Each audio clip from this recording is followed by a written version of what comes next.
Cricket only நேயர்களுக்கு வணக்கம். India versus South ஆப்பிரிக்காவுடைய செகண்ட் டெஸ்ட் தேர்ட் டே முடிவில் இருக்கிறோம். இந்தியா கொஞ்சம் ஒரு ஸ்ட்ரகிள் பண்ணிட்டு தான் இருக்கிறாங்க. அண்ட் இதில் நிறைய விஷயங்கள் இன்னைக்கு பேச வேண்டியிருக்கு. யார்கிட்ட பேச போகிறோம் அப்படின்னா cricket commentator and analyst Pattabiram அவரோட தான். வணக்கம் சார். Hi Leo. எதிர்பார்த்த ஒரு கேமா நம்ம பார்க்கலாமா சார்? ஏன்னா ஃபாலோ ஆன் கொடுப்பாங்களா வேணாமா அப்படின்ற ரேஞ்சிலலாம் நம்ம பேசிட்டு இருந்தோம். ஆனால் ஃபாலோ ஆன் கொடுக்காம மறுபடியும் நீங்கள் கண்டினியூ பண்ணுங்க அப்படின்னு சொல்லிட்டு அவங்க பாலை மறுபடியும் நம்ம பக்கமே த்ரோ பண்ணியிருக்காங்க. இது எப்படி பார்க்கலாம் சார் இந்த டிசிஷனை?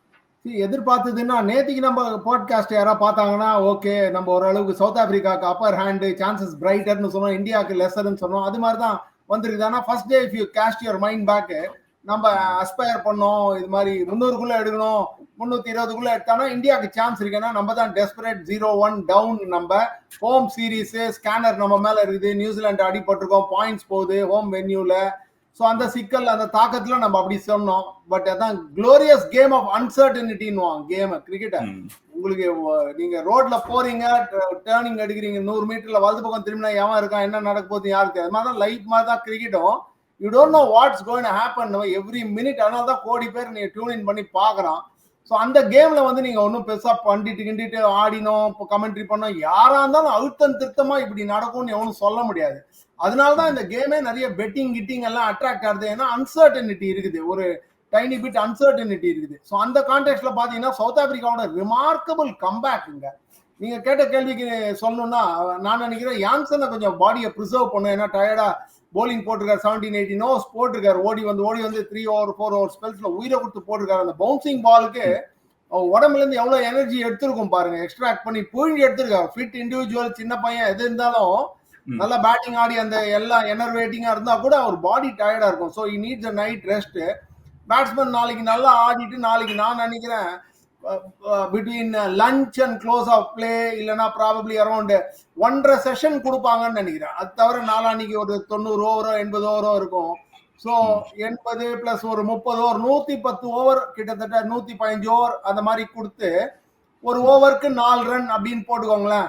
கிட்டத்தட்ட ரஃப் மேத்தமேட்டிக்ஸ்ல சிம்பிள் மேக்ஸ்ல 460 470னா இன்னைக்கு 310 320 இருக்கு. இன்னும் 150 ரன் அடிக்கணும். ஸோ 150 ரன்னுக்கு நான் நினைக்கிறேன் சவுத் ஆப்பிரிக்கன்ஸ் ப்ராபப்ளி ஒரு 40 to 45 ஓவர்ஸ்னா நம்ம பேசுற மாதிரி தான். 1.5 செஷன், கிட்டத்தட்ட 2 செஷன்னா 60 ஓவர். முன்ன ஒரு 40 ஓவர்ஸ்ல பேட்டை விட்டாங்க, நல்ல தளம் கட்சித்து ஓப்பனிங் ஸ்டாண்ட் நல்லா இருக்கு, நல்லா ஆடுறாங்கன்னா அவங்களுக்கு அந்த தாகம் இருக்கு, ஒரு சென்ட் பண்றாங்க சீரீஸ் விக்டரினா அந்த ஒரு எனர்வேட்டிங்கா இருக்கும், பம்ப் டப்பா நல்லா கூட ஆடுறதுக்கு வாய்ப்பு இருக்கு. So pressure on India, huge pressure on India நாளைக்கு. Okay sir. அண்ட் மார்க்கோ யான்சனுடைய ஒரு பவுலிங்கை பத்தி நான் கேட்கணும்னு நினைக்கிறேன். இந்தியாவோட பேசர்ஸ் சிராஜ் அண்ட் பும்ரா பார்த்தோம்னா ரொம்ப ஸ்ட்ரகிள் பண்ணாங்க. அவங்க விக்கெட்ஸ் எடுக்கிறதுக்காக இருக்கட்டும், இல்லை பார்ட்னர்ஷிப் பிரேக் பண்றதுக்காக இருக்கட்டும். பட் ஆனா Jansen on the other hand ரொம்ப ஈஸியா எல்லாத்தையுமே பண்ணிட்டு போனார். என்ன சார் டிஃபரன்ஸ் இப்போ பும்ரா அண்ட் சிராஜோட அப்ரோச்சுக்கும் யான்சனோட அப்ரோச்சுக்கும் என்ன டிஃபரன்ஸ் பாக்குறீங்க சார்? நீங்க சொல்லிட்டீங்க பாருங்க, உங்க கொஸ்டின்லயே ஆன்சர் இருக்கு. ஆன் தி அதர் ஹேண்ட் நீங்க பாருங்க, அவர் ரைட் ஆர்ம் பவுலர், இவர் left arm bowler. So left arm bowler சிம்பிளா சொல்லலாம். பட் லெஃப்ட் ஆர்ம் பவுலர் பாத்தீங்கன்னா அந்த ஆங்கிள் இருக்கு இல்லையா, லெஃப்ட் ஹேண்டருக்கு லெஃப்ட் ஆர்ம் ரவுண்ட் பாடியை கிராம்ப் பண்றாரு, ரவுண்ட் த விக்கெட்ஸ். ரைட் ஹேண்டருக்கு அந்த மாதிரி angle, going away from the right ஹேண்டர்ன்ற மாதிரி ஆங்கிள். ஸோ என்ன ஒரு பவுன்சிங் பால், ஜடேஜாக்கு போட்ட பந்து, நிதிஷ்க்கு போட்ட பந்தெல்லாம் வெரி நியர்லி அன்பிளேயபிள். நீங்க பாத்தீங்கன்னா அதுவும் இந்த ஸ்லோ டெக்ல ஏர் ஸ்பீட் தான். இதே நீங்க வாக்காலியோ இல்ல டர்பன்லயோ இல்லைன்னா வாண்டரஸ்ல ஆடிந்தா எப்படி இருந்திருக்கும், பறந்துருக்கும் பாருங்க. முன்னாடி எல்லாம் தாம்சன் போட்டா 1 பவுன்ஸ்ல சைட் ஸ்கிரீன்ல போவோம், பைஸ்ன்னுவாங்க, அது மாதிரி பறந்துருக்கும் கீப்பர் மேல. ஸோ அந்த கான்டெக்ட்ல சொல்றேன், எக்ஸ்ட்ராக்டட் உடம்ப சுகர் கேனை போட்டு புழிஞ்சு எடுத்து பகாசா ஆகிறான் பாரு, அந்த மாதிரி புழிஞ்சு எடுத்து போட்டு அந்த இன்டென்சிட்டி ஆஃப் எஃபர்ட் அவர் தெரிஞ்சிச்சு. மேல போட்டா ஸ்விங் நிறைய கடிக்கலன்னு சொல்லிட்டு பேக் ஆஃப் லெங்க் போட்டு பேஷ் பண்ணிட்டார். பேக் ஆஃப் லெங்க் பேஷ் அச்சு ஒரு மாதிரி தொண்டையில இருந்து நெத்தி, இது ரொம்ப ஆக்வர்டு. ஆம் பிட் இருக்கு பாருங்க, லெஃப்ட் ஹேண்டர்னா அந்த வலது ஆம் பிட், ரைட் ஹேண்டர்னா இந்த இடது ஆம் பிட். இங்கெல்லாம் உங்களுக்கு பால் மோமெண்ட்லி ஒரு 1 millionth of a second உங்களுக்கு லூஸ் சைட். ஆடலாமா வேணாம், இன்ஸ்டிங்க்ட் படி என்ன சொல்லணும் உங்களுக்கு ட்ரெயின் பண்ணி ப்ரிசர்வேஷன்ல பேட் ஆட்டோமேட்டிக்கா போகும். யாருமே பேட்டை கீழே விட்டு வாங்கிக்க மாட்டாங்க அடி. ஸோ அந்த இன்ஸ்டிங்க்டா போச்சா கிளவுல போடும். அப்படிதான் ஜடேஜா மாட்டிக்கினாரு, ரெட்டி மாட்டேன். அதுக்கும் அப்பாற்பட்டீங்கன்னா கேட்சிங்குங்க நல்லா போடலாம் எல்லாம் ஒண்ணு. மாக்ரமோட கேட்ச அதை ஃப்ரீஸ் பண்ணி எல்லா fielding coaching academy all over the world அதை ஃப்ரீஸ் பண்ணி ஃப்ரேம் பண்ணி கோடி பசங்களுக்கு அஸ்பைரிங் பட்டிங் யங்ஸ்டர்ஸ் ஃபீல்டர்ஸ்க்கு லட்ச வாட்டி போட்டு காட்டலாம். ஏன்னா அதுல லெசன் இருந்தது. நீங்க பாத்தீங்கன்னா கேட்ச புடிச்சிட்டு அந்த பந்து பாப் அவுட் ஆகாம இருக்கிறது அழகா பாம கொஞ்சம் விரிச்சுட்டாரு, பந்து அழகா நெசில் ஆச்சு, அப்படியே கொஞ்சம் இழுத்துன்னு போனாரு ஸ்கிரேப் பண்ணின்னு எல்போவை. ஏன்னா நீங்க அடிக்கிற அடியில எல்போல பட்டு தெரிச்சுட்டுனா பிரயோஜனம் இல்லை. ஸோ அதுதான் அந்த ஒரு beautiful bowling supported by wonderful catching. So அதுதான் ஒரு பெரிய காரணம் நினைக்கிறேன். பட் ஹோல் ஹார்ட்டட் எஃபர்ட்டுங்க. 90 அடிச்சதுல he might have felt very energized. அதனால தான் சொல்றான் இல்லையா, ஆல்ரவுண்டர்ஸ்க்கு வந்து உங்களுக்கு வந்து அந்த வில்லுக்கு 2 இதுன்ற மாதிரி 2 strings to the bone ஆங்கிலத்தில், அது மாதிரி. ஸோ 2 அம்பு விடலாம், நல்லா பண்ண அதோட அந்த எஃபெக்ட் தான் போலிங்லயும் தெரிஞ்சிருக்குங்க. சூப்பரா இருந்தது பார்க்கறதுக்கு. Okay sir. இந்தியாவோட பேட்டிங் லைனப்ல நம்ம ஒரு பெரிய சேஞ்ச் நம்ம பார்த்தோம். வாஷிங்டன் சுந்தர் இன் அட் 8 குறிப்பா பார்த்தோம் அப்படின்னா ஃபர்ஸ்ட் டெஸ்ட்ல ஒரு நல்ல ப்ராமிசிங்கான ஒரு இன்னிங்ஸ் ஆடின ஒரு ஆள் அப்படின்னா அது வாஷிங்டன் சுந்தரா இருந்தாரு. அப்படி இருக்கும்போது கன்சிடரிங் இந்தியாவுடைய விக்கெட்ஸ் வந்து அப்படி பேக் டு பேக் விழுது அப்படின்னா அதை ஸ்டாப் பண்றதுக்கு ஒய் நாட் வாஷிங்டன் சுந்தர் கொஞ்சம் அப்படி ஆர்டர் அனுப்பியிருக்கலாமோ அப்படின்ற ஒரு கேள்வியும் எழுது. அண்ட் அட் சேம் டைம் ஒரு இன்னட் 8 வந்தாலுமே நல்லா ஸ்டே பண்ணி நின்று ஆடினதையும் நம்மளால பார்க்க முடிஞ்சது. இந்த டெசிஷன் எப்படி பாக்குறீங்க சார் நீங்க? யூஆர் நாட் அலோன் அதுல லியோ, லட்ச பேர் அதே தான் யோசிச்சு. ஏன்னா போன கேம் ஒரு அடிப்பட்ட காசுல டஃப் பிட்ச்ல பேட்டில் பண்ணி நல்லா இன்வெஸ்ட் பண்ணி நிறைய பால் ஆட்டு ஓகே ஸ்கோர் போர்ட்ல 29 31 அப்படி ஏதோ தான் காமிச்சாலும் the number of balls he consumed, நல்ல பாலுக்கு அவுட் ஆனார். சுத்திட்டு கித்திட்டு டெஸ்பரேட்டா டயர்டா இம்பேஷண்டாவும் அவுட் ஆகல, நல்ல பந்துல அவுட் ஆன Washington he might be fully throbbing with confidence. அவரை 3 அனுப்பலனாலும் 4 அனுப்பிச்சிருக்கலாம். ஜுரேல் வந்து அவங்க நினைச்சாங்க 2 ஃபெயிலியருக்கு அப்பாற்பட்டு ஏ சீரீஸ்ல 2 100 அடிச்சதுனால he'll also be feeling better. நம்ம நேத்திக்கு பேசின ரைட் ரெட் காம்பினேஷனை மாத்தி விடணுன்ற அந்த கான்டெக்ட்ல அது பண்ணிட்டாங்க. அது ஒரு சின்ன பிழை தான். நான் நினைக்கிறேன் நான் வாஷிங்டனே நான் அனுப்பிச்சிருப்பேன்.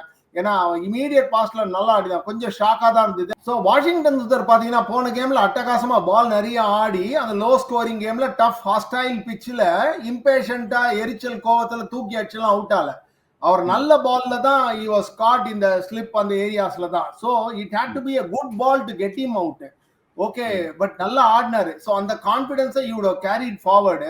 பட் அதுக்கும் அப்பாற்பட்டு பாத்தீங்கன்னா அவருக்கு வந்து யூனோ அந்த லேட்டா அமிச்சது அது ஒரு சரியான தாக்கம் தான். இந்த பிகர் பிக்சர் அவரு அஃபெக்ட் பண்ணல. ஏன்னா அந்த பிட்டர்னஸோ கசப்போ அவரை மாத்தி மாத்தி அனுப்புறாங்க, குஜராத்லயும் மாத்தி அனுப்புறாங்க, எந்த சர்க்கியூட்ல எங்க ஆடினாலும் அவர் வந்து ஆப்டிமமா செட்டில்டா ஆடவே விடுறது இல்லை. பட் அந்த சின்ன வயசுலயும் அந்த மெச்சூரிட்டியோட சேஜ்லி காமோட தான் அவர் ஆடுறாரு. இன்னைக்கும் ஆடி காமிச்சு 48 ரன் அடிச்சார். அன்பார்ச்சுனேட்டா 6 சதம் அடிக்க முடியல.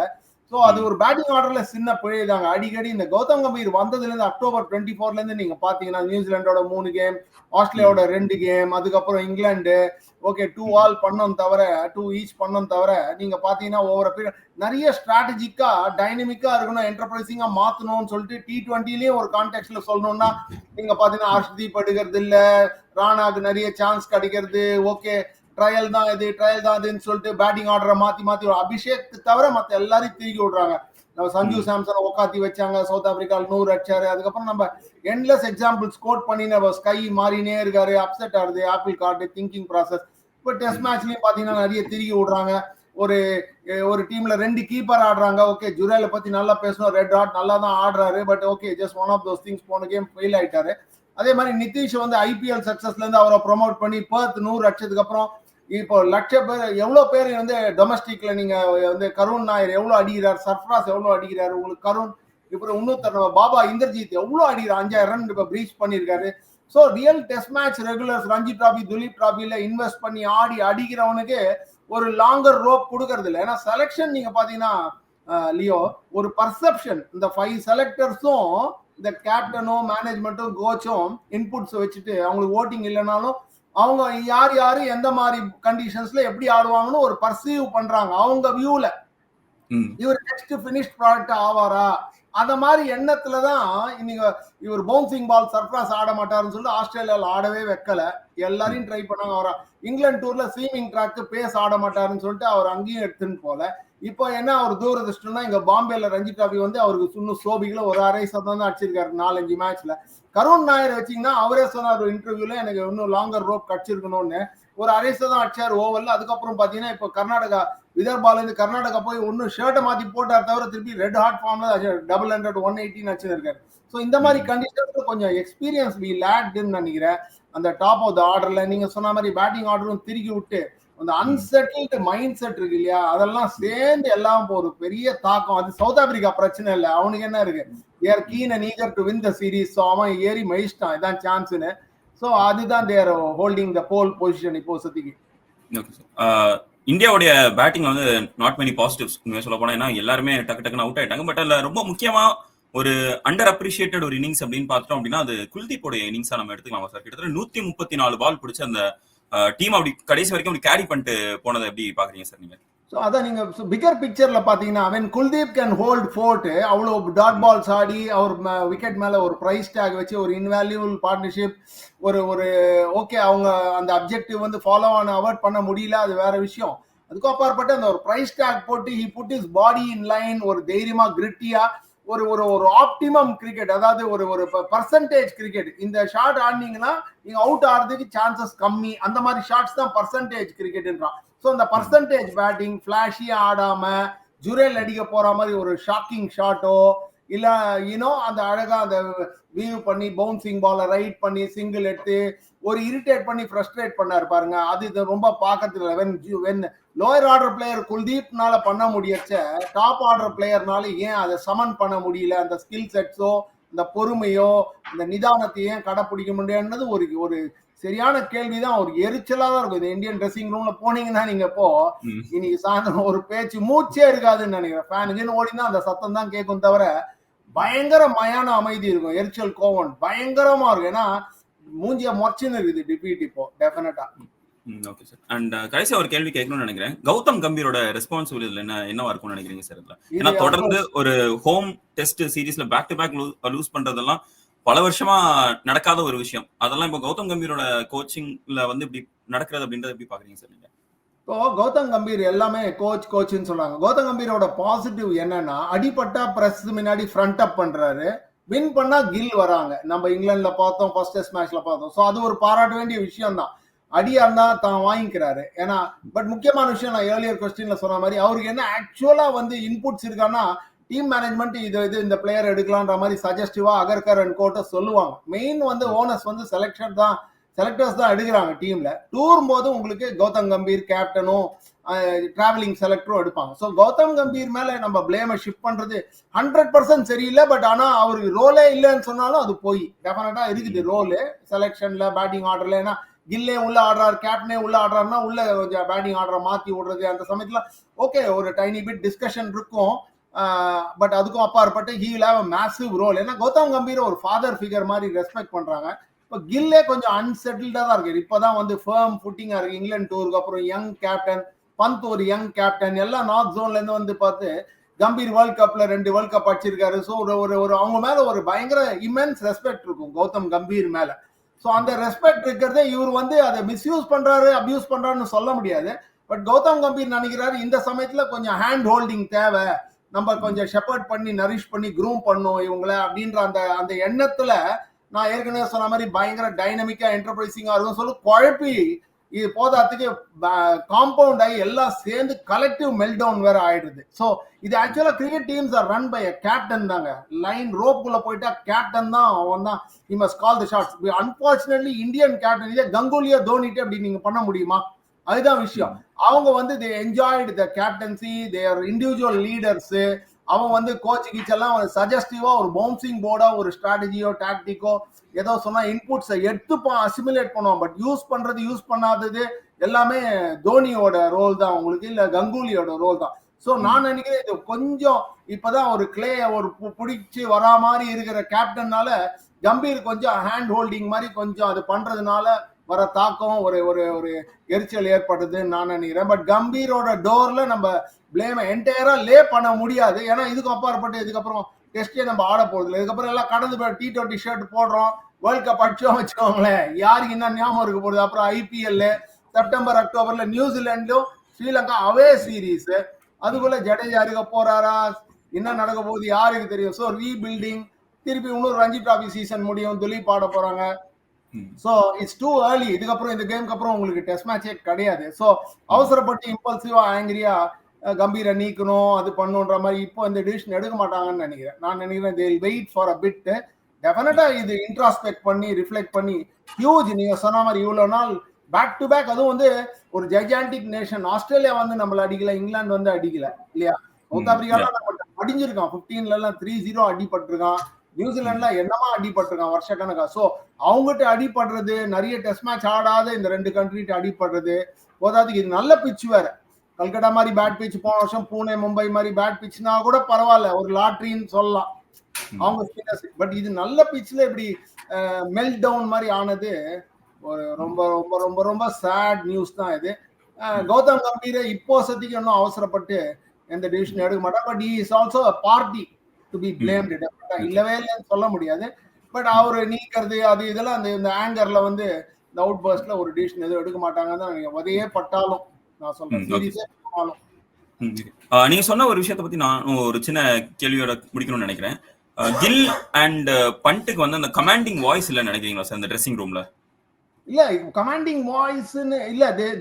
கில் வந்து இப்ப இங்கிலாந்து டூருக்கு அப்புறம் அவர் கண்டிப்பா ஒரு 10 அடி he might have raised it's my team இப்படி பண்ணோம் அப்படி. பட் ஹேவிங் செட் தட் இவங்களுக்கு எல்லாம் ஒன்றும் பயங்கர எக்ஸ்பீரியன்ஸ் இல்ல ஃபர்ஸ்ட் கிளாஸ் கிரிக்கெட்டோ. ஏன்னா அவங்களே வந்து ரெகுலரா ஆடுறது இல்லைன்ற மாதிரி எல்லா ஃபார்மேட்லயும். பந்த் அப்கோர்ஸ் 17-18ல வந்துட்டாரு, நிறைய டெஸ்ட் மேட்ச் 100 வச்சிருக்காரு. தவிர it's all a learning process தான் இது டெஃபினட்டா. ஸோ கமாண்டிங் இல்லன்னு இல்ல, கத்தி பேசி வர்பலா இங்கிலீஷ்ல லவுடா பேசுறவன் தான் கான்பிடென்ட். கமாண்டிங்னும் இல்ல, குவாய்ட் கான்பிடன்ஸும் இருக்குது. நீங்க பேட்டிங் ஆடச்சு அக்ரெசிவா இறங்கி சுத்தினாதான் அக்ரெசிவ் இல்ல.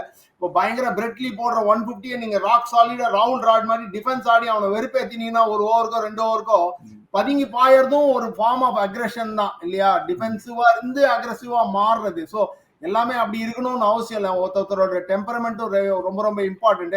நான் நினைக்கிறேன் இவங்க எல்லாம் இப்போ ஃபார்மேட்டிவ் இயர்ஸ்ல இருக்காங்க, இப்பதான் ஒர்க் இன் ப்ராக்ரஸ். அந்த கான்டெக்ட்ல எல்லாமே நார்த் ஜோன்ல இருந்து வராங்க. கம்பீர் ஒரு பெரிய ஹீரோ, டெஸ்ட் மேட்ச்ல இன்னும் பெரிய இன்னிங்ஸ் எல்லாம் ஆடி இருக்காரு, 100 அடிச்சிருக்காரு, ஆஸ்திரேலியாவோட அடிச்சிருக்காரு, ஒன் டேல அடிச்சிருக்காரு, வேர்ல்ட் கப் T20 எல்லாத்துலயும் அடிச்ச ஒரு பிளேயர். ஸோ அவர் மேல ஒரு ரெவரன்ஸ் இருக்கு, ரெஸ்பெக்ட் இருக்கு. ஸோ எனக்கு தெரிஞ்சு யாருக்கும் ஒரு ஈகோவோ அது இதெல்லாம் வந்து குழப்பாதுன்னு நான் நினைக்கிறேன். டெஃபினட்டா என்னை பொறுத்தவரையிலையும் நான் நினைக்கிறேன் இது கலெக்டிவ் மெல்ட் டவுன். அது ஆர்டர் அடிக்கடி திரும்பி விடுறதுனால, மாத்தி விடுறதுனால ஒரு அன்செட்டில். வாஷிங்டனை மாத்தி விட்டா கூட செட்டில்டா புத்திஸ்ட் காம்ல ஆர்டரா இருப்பாங்க. அந்த காமோ கரேஜோ மற்ற பிளேயர்ஸால சமன் பண்ண முடியறதா? இப்ப சுதர்ஷன் நீங்க டிராப் பண்ணீங்க, திருப்பி கொண்டு வரீங்க. ஸோ கத்தி முனையில வைக்கிறீங்க இல்லையா? ஆடுறோமா இல்லையா இங்கிலாந்து டூர்ல மாத்தின. ஸோ அதுல வர அன்சர்டனிட்டியில ஒரு 3-4 ஃபெயிலியர் சேர்ந்து வருது. ஸோ இன்னைக்கு பாத்தீங்கன்னா KL அவெல்லாம் கொஞ்சம் பாத்தீங்கன்னா 30-35 தான் ஆவரேஜ் பண்றாரு. பட் அடிக்கச்ச வெல்பட்டி கவர் டிரைவ் தொட்டு ஒத்திக்கிற மாதிரி இருக்கு அவர் ஆடுற ஆட்டம் இங்கிலாந்து ஆஸ்திரேலியா. பட் திடீர்னு பார்த்தா 3-4 ஃபெயிலியர்.